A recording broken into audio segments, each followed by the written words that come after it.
الذين يبلغون رسالات الله ويخشونه ولا يخشون إلا الله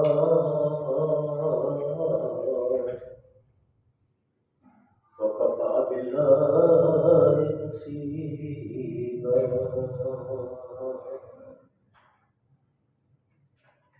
ما كان محمد أبا أحد من رجالكم ولكن رسول الله وخاتم النبيين وكان الله بكل شيء عليما. يا أيها الذين آمنوا اذكروا الله ذكرا كثيرا وسبحوه بكرة وأصيلا. هو الذي يصلي عليكم وملائكته ليخرجكم من الظلمات إلى النور وكان بالمؤمنين رحيما. تحيتهم يوم يلقونه سلام وأعد لهم أجرا كريما. يا أيها النبي إنا أرسلناك شاهدا ومبشرا ونذيرا وداعيا إلى الله بإذنه وسراجا منيرا. وبشر المؤمنين بأن لهم من الله فضلا كبيرا. ولا تطع الكافرين والمنافقين واغلظ عليهم وتوكل على الله وكفى بالله وكيلا. صدق الله مولانا العظيم وصدق رسوله النبي الكريم ونحن على من الشاهدين والشاكرين والحمد لله رب العالمین. کل جو میں نے آپ سے گزارشات کی تھی کہ اللہ رضی اللہ عنہ، اللہ جب کسی نبی کے اوپر، کوئی بھی نبی ہو جو اللہ کے رسول ہیں اور آخری نبی محمد صلی اللہ علیہ وسلم کے اوپر اللہ نے یہ فرض کر دیا تھا کہ وہ حضرت زینب سے نکاح کرے، اور تاکہ وہ جو ایک رسم ہے کہ متبنہ جو ہے، لپالک جو ہے، وہ صحیح حقیقی بیٹے کی طرح اس کی جو بیوی ہے اس سے علت یہ حلال نہیں ہے بلکہ حرام ہے، اس سے نکاح نہیں کیا. اللہ نے اسی صورت کی پہلے جو 1 2 3 4 اور 7 آیتیں ہیں اس میں اللہ نے حکم دے دیا تھا. اور کل جو میں نے عرض کی تھی کہ اللہ فرماتے تھے، اللہ نے فرمایا تھا کہ تم اللہ کے رسول وہ بات جو ہے دل میں چھپا رہے تھے، حالانکہ اللہ چھپی ہوئی باتوں کو جانتا ہے اور اللہ نے آپ کو حکم کر دیا تھا. اس لیے اللہ نے فرمایا کہ کسی نبی کے اوپر یہ حرج نہیں ہے کہ وہ اللہ نے جو فرض کر دیا ہے اس کو پورا کرے. سنت اللہ فی الذین خلو من قبل، یہ پہلے بھی رسولوں کے درمیان یہ طریقہ رہا ہے، جو اللہ نے رسولوں کو کہا وہ فرض ہوتا ہے. وَكَانَ أَمْرُ اللَّهِ قَدْرًا مَقْدُورًا، اور اللہ کا جو فیصلہ ہوتا ہے وہ صادر ہو کے رہتا ہے. اللہ کا جو فیصلہ ہوتا ہے وہ قائم ہو کے رہتا ہے، صادر ہو کے رہتا ہے، اس کو نفاذ سے کوئی نہیں روک سکتا. آج اللہ نے فرمایا الذین یبلغون رسالات اللہ ویخشونہ، یہ اللہ کی سنت ہے، اللہ کا یہ طریقہ ہے کہ ان لوگوں کے لیے جو اللہ کے پیغامات پہنچاتے ہیں، جو رسول پہلے گزرے اور ہمارے آخری محمد صلی اللہ علیہ وسلم ہیں، وہ کون ہیں؟ اللہ کے پیغامات پہنچاتے ہیں. اور پھر وہ کیا کہتے ہیں؟ وہ یخشونہ، اسی سے ڈرتے ہیں. فوجوں کی فوجیں کھڑی ہوں، رسول فوجوں سے نہیں ڈرتا، اللہ سے ڈرتا ہے. اس سے ڈرتا ہے اللہ سے ڈرتا ہے، اور کسی فوج کی، کسی اسلحے کی، کسی کی کوئی پرواہ نہیں۔ ہمارے جیسے لوگ نہیں ہیں وہ، کہ ہمارے پاس، امت کے پاس اس وقت ہزاروں کی تعداد میں میزائل ہیں، ایٹم بم ہے، بہترین فوجیں ہیں۔ پاکستان کی فوج 5ویں نمبر پہ، 6 نمبر پہ، اور 8ویں کے 9ویں نمبر پہ مصر کی فوج۔ پوری دنیا کے مسلمان مل کے بھی اتنے وسائل ہونے کے باوجود بھی ایک پانی کی بوتل جو ہے فلسطینیوں تک نہیں پہنچا سکتے۔ ڈوب مرنے کا یہ ہوتا، اور بلکہ جب اجازت نہیں ملتی، جب اجازت ملنے کے قریب ہوتی ہے تو مصر کی جو عوام ہے اپنے پیچھے پانی کی بوتلیں باندھ کے پیدل بھاگتے ہیں تاکہ اپنے بھائیوں کو پانی پلا سکیں، لیکن ان کو رفح بارڈر کراس کرنے کی اجازت نہیں۔ پوری مسلمانوں کی فوجیں مسلمانوں کو مفتوح فتح کر کے بیٹھی ہوئی ہیں، اور مسلمان جو ہیں مغلوب ہیں، اور کہیں ان کی فریاد سنی نہیں جا رہی۔ انشاءاللہ اللہ ان کی فریاد سنے گا انشاءاللہ۔ وَلَا يَخْشَوْنَ أَحَدًا إِلَّا اللَّهَ، ایک خدا کے سوا، ایک اللہ کے سوا کسی سے نہیں ڈرتے۔ وَكَفَى بِاللَّهِ حَسِيبًا، اور اللہ، اس کے دو معنی ہیں۔ ایک یہ کہ ہر خوف اور خطرے کے مقابلے میں اللہ ان کے لیے کافی ہے۔ جب اللہ کے اوپر یقین کامل ہو جائے انسان کا، اور حق کے اوپر ہو، سچا آدمی ہو، اور پھر اللہ کفا باللہ حسیبا، پھر اللہ اس کی حفاظت کے لیے کافی ہو۔ اور دوسرے معنی یہ ہے کہ اللہ جو ہے حساب لینے کے لیے ایک اللہ کافی ہے۔ جب اللہ حساب بھی لے گا پھر بھی وہ کافی ہے۔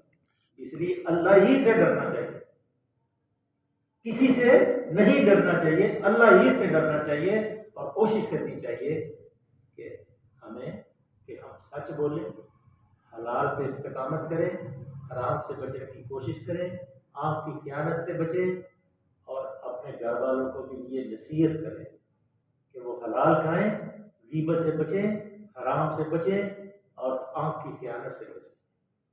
یہ طریقہ ہے کہ یہ نہیں ہے کہ بس ٹھیک ہے نماز پڑھ لو، روزے رکھ لو، حج کر لو، زکوٰۃ دے دو۔ یہ ایک انفرادی معاملہ ہے، اور یہ بڑے اول العزمی کے کام ہیں، اور وہ کام کون سے ہیں کہ لوگوں کو دین کی دعوت دینا، لوگوں کو دین کی طرف بلانا۔ اب اللہ بالکل جڑ کاٹ دیتا اس معاملے کی۔ کیا فرماتے ہیں اللہ؟ ما کان محمد ابا احد من رجالکم ولکن رسول اللہ۔ اے لوگو، تمہیں کیا ہو گیا؟ تمہیں تو علم ہے کہ اللہ کے نبی محمد صلی اللہ علیہ وسلم تم میں سے کسی کے باپ نہیں ہیں، ان کی کوئی نرینہ اولاد نہیں ہے۔ وہ کیا ہیں؟ اللہ کے رسول ہیں، خاتم النبیین۔ یہ میں اس سورت کے آخر میں نا جو ختم نبوت کا مسئلہ ہے، بڑا کافی لمبا ہے، اس کے اوپر جو تشریحات ہیں، جو دلیلیں ہیں، وہ ساری انشاءاللہ اس سورت کے آخر میں بتائیں گے کہ اللہ کے نبی ہیں وہ خاتم النبی ہی ہیں۔ اس لیے وہ رسم جو تھی کہ متبنہ کی بیوی سے نکاح نہیں ہو سکتا، اللہ نے آپ سے پوری کروانی تھی، کیونکہ آپ کا خاتم النبی ہی ہے، آپ کے بعد نہ کوئی نبی ہے نہ کوئی رسول ہے۔ اس لیے جو بھی پیچھے لوگ آتے ہیں، اگر ان کی سنت پہ کوئی عمل کرتا تو اتنا اس کو تقدس اور اتنا اس کو ویلیو نہیں ہوتی جو رسول صلی اللہ علیہ وسلم کی سنت کے اوپر ہے۔ اس لیے اللہ نے فرمایا کہ میں نے آپ سے اس مسئلے کو ٹھیک کروانا تھا، تاکہ لوگوں کے دلوں سے جو کوئی حلال چیز ہے وہ حرام کے اندر جو چلی گئی ہے اس کو نکال دیا جائے۔ وَقَانَ اللَّهُ بِكُلِّ شَيْءٍ عَلِيمًا۔ اور اس کے بعد بھی اللہ نے پھر یہ دوسری دلیل دی کہ اللہ ہر چیز کا علم رکھتا ہے۔ اس لیے اس علم کی بنیاد پہ کہ اس کے بعد کوئی نبی نہیں ہے، کوئی پیغمبر نہیں ہے، کوئی رسول نہیں ہے جو اس رسم کو توڑ سکے گا، تو لہٰذا اے پیغمبر، اے میرے محمد صلی اللہ علیہ وسلم، اللہ فرماتے ہیں اے میرے محبوب، تانے سننے پڑیں گے، تانے سننے پڑیں گے، تشنیع سننی پڑے گی، لوگ بری آنکھوں سے دیکھیں گے، لیکن برداشت کرنا پڑے گا۔ اور کیا کرنا پڑے گا کہ اپنی امت کو بھی بتا دو کہ کیا کرنا ہے۔ یا ایھا الذین آمنوا اذکروا اللہ ذکرا کثیرا۔ جب ایسے حالات ہوں پھر لوگوں کو گالیاں نہ دو، جھگڑے نہ کرو، تشریح نہ کرو، بلکہ کیا کرو کہ یا ایھا الذین آمنوا اذکروا اللہ ذکرا کثیرا۔ پیچھے ذکر کی میں نے تشریح کر دی۔ کہ ہر وقت اللہ کا ذکر کرتے رہو، تاکہ موقع ہی نہ آئے شیطان کو کہ آپ کی زبان کے اوپر کچھ گندے لفظ لگا لائے۔ اور اس کیفیت میں جب کہ اللہ کے رسول صلی اللہ علیہ وسلم بڑی مشکل میں ہیں اور بڑے وہ تانے سن رہے ہیں، بڑا فیس کر رہے ہیں، بڑا صبر کر رہے ہیں، اور اللہ نے آپ کو تسلی دی، وَكَانَ اللَّهُ بِكُلِّ شَيْءٍ عَلِيمًا، اللہ کو ہر چیز کا علم ہے، کوئی چیز اللہ کے علم سے باہر نہیں ہے، اور کوئی چیز وقوع پذیر مارز وجود میں نہیں آ سکتی جب تک اللہ نہ چاہے۔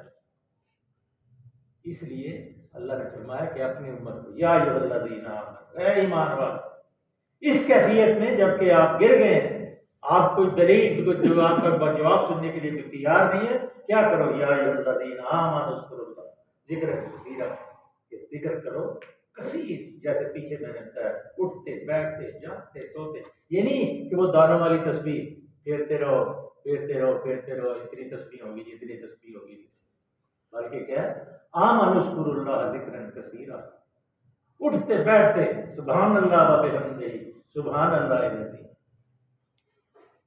پھر اللہ اکبر کبیرہ بکرۃ و اصیلا، الحمدللہ الذی، بس اللہ کی ثنا اور اللہ کی توحید اور اللہ کا ذکر ہر وقت زبان کے اوپر طاری رکھو، اور اپنی زبان جو ہے اللہ کے ذکر سے جب رکھو، وسبحوا بکرۃ و اصیلا، اس کی تسبیح کرتے رہو، تقدیس بیان کرتے رہو۔ صبح ذرا پرندوں کو دیکھیں نا، ذرا کبھی خدا باہر جائیں نا ذرا کسی باغیچے میں، کسی باغ میں، کسی پارک میں، تو ایسے ایسے پرندے نغمے گاتے ہیں کہ آدمی سن کے دنگ رہ جاتا ہے کہ کس نے ان کو تسبیحات سکھائی۔ پیچھے ہم نے پڑھا تھا سورہ نام، سورہ ہود میں بھی ہم نے پڑھا تھا، سورہ لقمان میں بھی پڑھا تھا کہ اللہ نے ان کو تسبیحات سکھائی ہیں، اور ہر پرندہ جو ہے اپنی تسبیح سے واقف ہے کہ میں نے اللہ کی تقدیس کو کیسے بیان کیا۔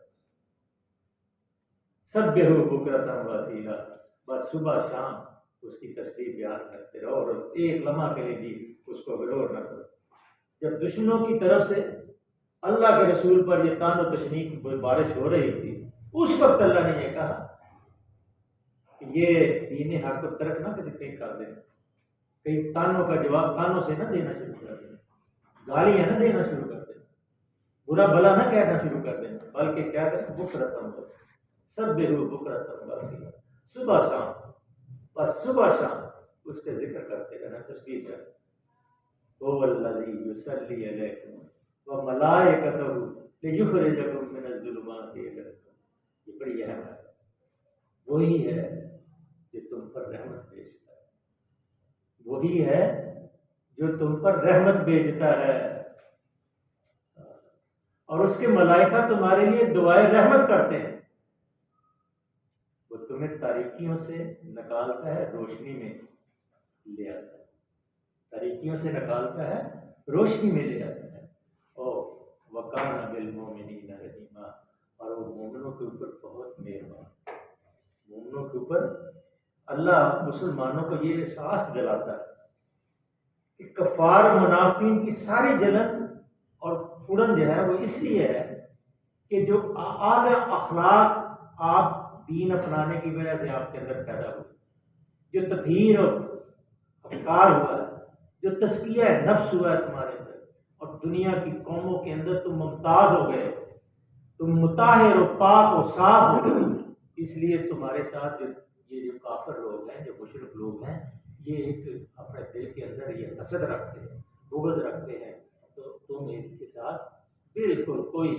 اللہ تعالیٰ تمہیں کیا کرتا ہے، وہ الذی یصلی علیکم، وہ اللہ آپ کو صلاح، جب آپ اللہ کے ساتھ صلے کے ساتھ اللہ تعالیٰ کی طرف سے بندوں کے حق میں استعمال ہوتا ہے صلاح، تو اس کے معنی ہوتے ہیں رحمت، مہربانی اور شفقت، اور جب ملائکہ کی طرف سے انسانوں کے حق میں استعمال ہوتا ہے تو اس کے معنی دعائے رحمت کے ہوتے ہیں، یعنی ملائکہ انسانوں کے حق میں اللہ تعالیٰ سے دعا کرتے ہیں کہ تو ان پر فضل فرما، اپنی عنایت سے انہیں سرفراز کر، اور یصلی علیکم یہ بھی ہے کہ یشیعنکم الذکر الجمیل فی عباد اللہ، یعنی اللہ تعالیٰ تمہیں اپنے بندوں کے درمیان ناموری عطا فرماتا ہے۔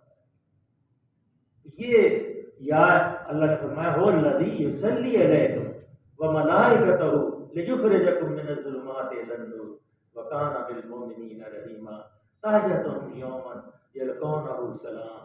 اب کا جو اصل الفاظ ہیں تحیتہم یوم یلقونہ سلام، ان کا تحیہ، ان کا کلمہ جو ہوگا کیا ہو، ان سے جو اللہ کے ساتھ جب ان کی ملاقات ہوگی تو وہ کیا کہیں گے کہ ایک اس کا یہ مطلب ہے کہ اللہ تعالیٰ خود السلام علیکم کے ساتھ ان کا استقبال فرمائے گا، جیسا کہ سورہ یوسف سورہ یاسین میں فرمایا سلام قول من رب الرحیم۔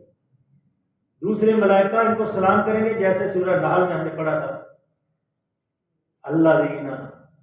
الذین تتبلہم الملائکۃ طیبین یقولون سلام علیکم ادخلوا الجنۃ بما کنتم تعملون۔ ایک لوگوں کی جب روحیں وہ قبض کرتے ہیں تو کہتے ہیں داخل ہو جو جنت میں سلامتی کے ساتھ، یہ جنت تمہارے لیے کھلی ہے۔ اور جیسے پھر دوسری جگہ اللہ نے فرمایا جن لوگوں کی جیسے سورہ یونس میں ہم نے یہ پڑھا تھا دعواہم فیہا سبحانک اللہم وتحیتہم فیہا سلام وآخر دعواہم ان الحمد للہ رب العالمین۔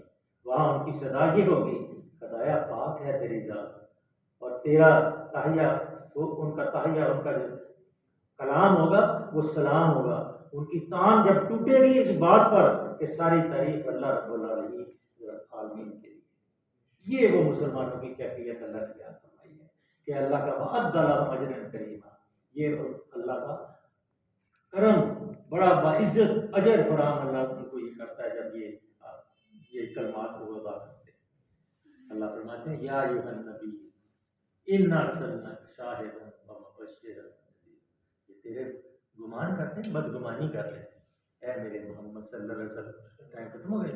نہیں، ٹائم چاہ رہے ہیں۔ اے محمد صلی اللہ علیہ وسلم آپ کیا ہیں، یا ایھا النبی انا ارسلناک شاہدا ومبشرا ونذیرا، اے نبی صلی اللہ علیہ وسلم ہم نے تمہیں بھیجا ہے گواہ بنا کر۔ اب نصیحت، مسلمانوں کو نصیحت کرنے کے بعد اب اللہ تعالیٰ اپنے نبی کو خطاب کر دے، تسکین کے کلمات عطا فرما، یا ایھا النبی، اے میرے نبی، اے میرے محبوب۔ کس چیز کی گھبراہٹ ہے؟ انا ارسلناک شاہدا ومبشرا ونذیرا، میں نے تجھے گواہ بنا کر بھیجا ہے،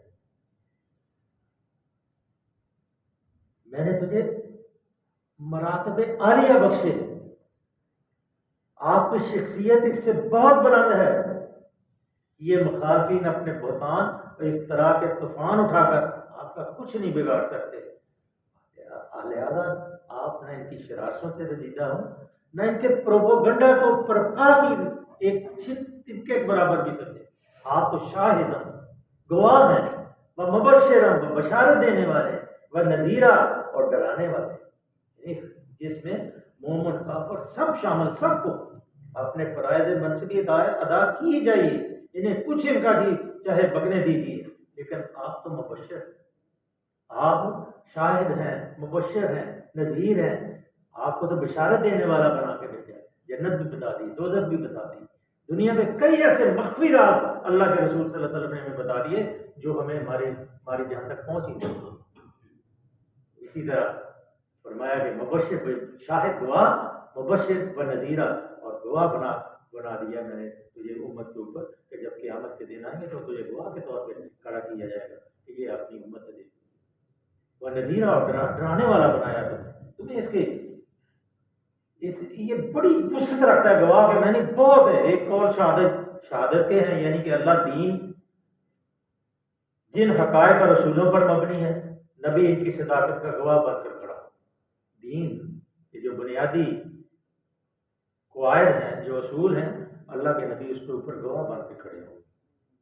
دوسرا ہے کہ وحی کا جو نزول ہے اس کے اوپر اللہ تعالیٰ وحی اور زندگی بعد موت، جنت اور دوزخ کا ظہور، خواہ دنیا کو کیسا ہی عجیب معلوم ہو اور دنیا ان باتوں کے پیش کرنے والے کے متعلق مذاق اڑائے جیسے دیوانہ کہے، مگر اے نبی صلی اللہ علیہ وسلم کسی کی پرواہ نہ کیجیے، بلکہ ہاں کے پکارے کہہ دیجیے سب کچھ حقیقت ہے کہ آپ گواہ ہیں، شہادت ہے آپ کی، آپ نے جنت بھی دیکھی ہے، دوزخ بھی دیکھی ہے، اور آپ نذیر بھی ہیں، ڈرانے والے بھی۔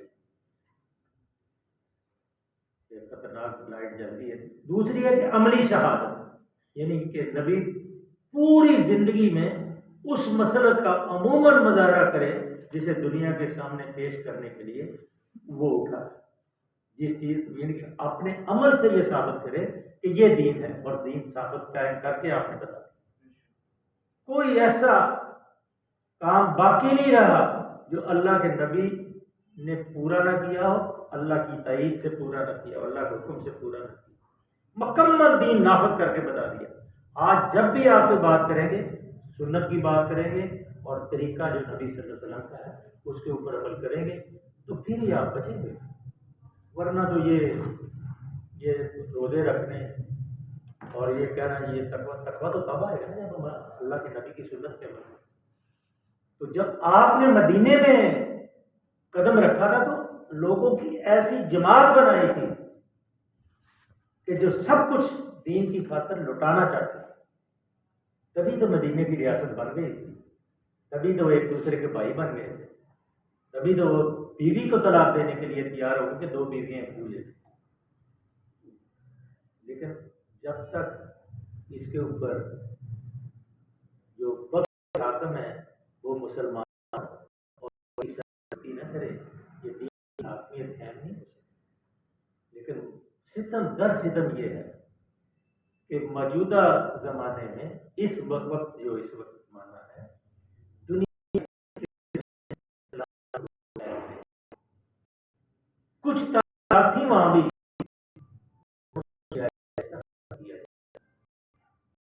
ہوتا ہے جیسے قیامت قریب چلی آ رہی ہے، دین جو ہے آہستہ آہستہ سمٹ جا رہا ہے، اور مسجدوں کے اندر رمضان میں بڑا گہما گہمی ہوتا ہے، لیکن رمضان کے بعد بس 27 ختم ہوتی ہے، صبح جب دوسرے دن ہم تراویح میں کرتے ہیں تو 5-6 آدمی،